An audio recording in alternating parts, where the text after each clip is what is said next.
Welcome to Medicine Woman Tarot. This is going to be a general reading for the sign of Sagittarius. Please take what resonates and leave what doesn't. Father God, in the name of your Son, Jesus Christ, help me to give a clear and accurate reading for the sign of Sagittarius.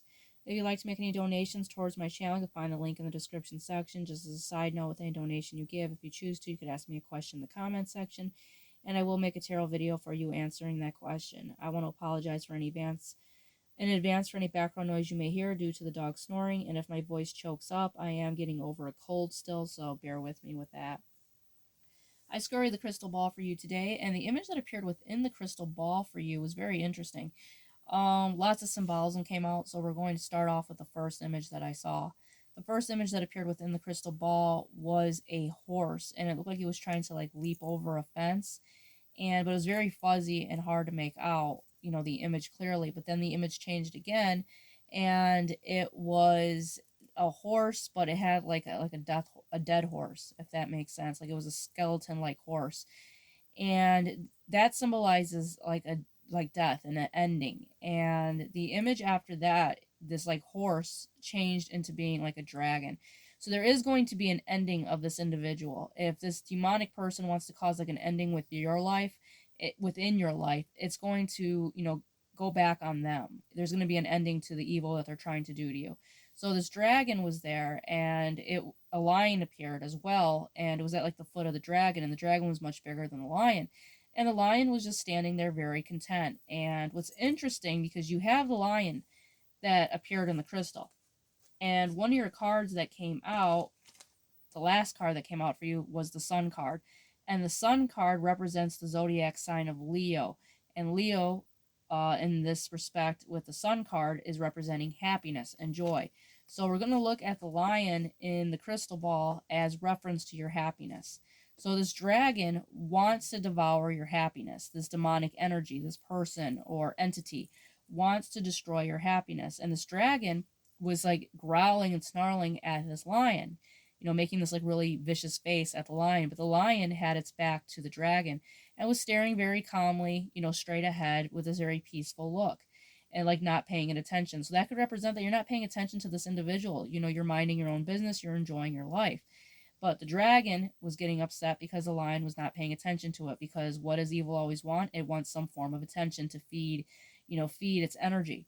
So the dragon then bit the lion, but not in any way that it could actually wound it. It's like it was only allowed to bite the hair of the lion's mane. Like it was just like kind of like lifted some of the hair off the mane, like it was holding it.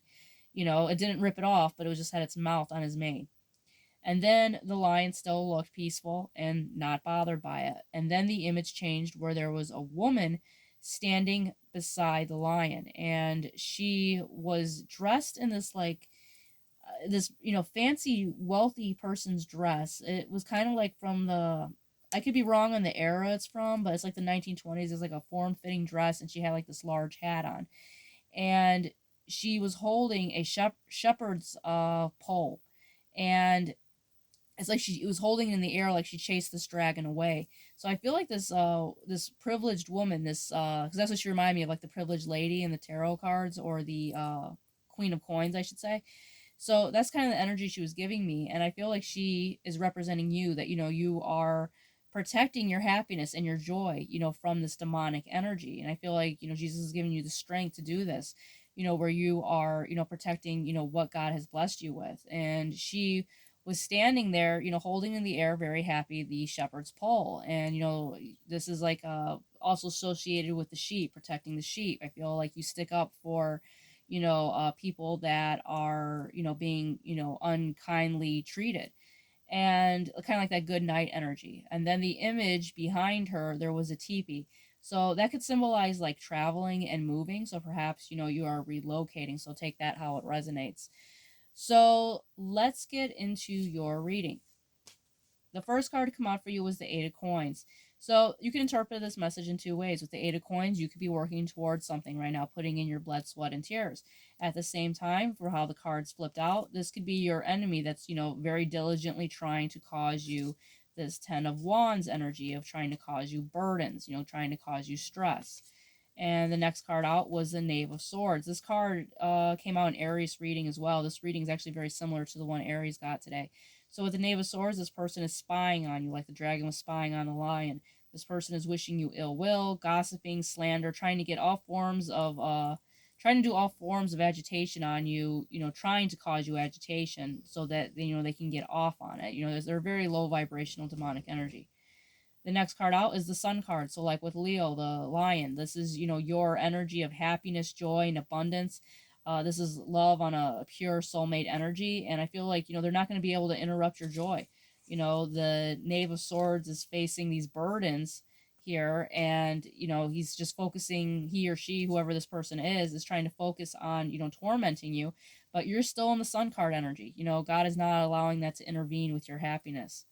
The next card that came out for you was Blanket Starseed Transition.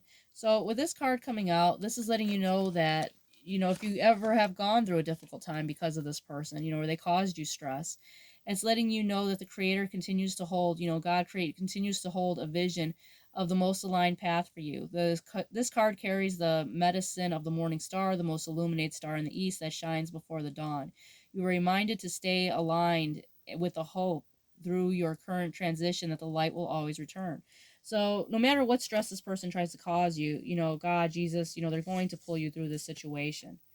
The Divine Virgin Mary is going to help you as well, is what I'm seeing. And if the video ends up clicking off before I could finish the rest of the reading, I will make the second half.